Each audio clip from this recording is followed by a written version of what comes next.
Hello hello বন্ধুগণ, আজকে দেখো চলে এসেছি একটা অন্যরকম জায়গায়। আজকে এসেছিলাম কলেজ থেকে একটি এনজিওর কাজে।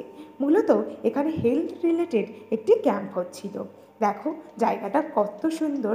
এটা ছিল একটা মন্দিরের বেদির উপর। আর এখানে ইয়ংস্টার নামের একটি সংস্থা আছে, যারা এই বাচ্চাদের নিয়ে কাজ করে।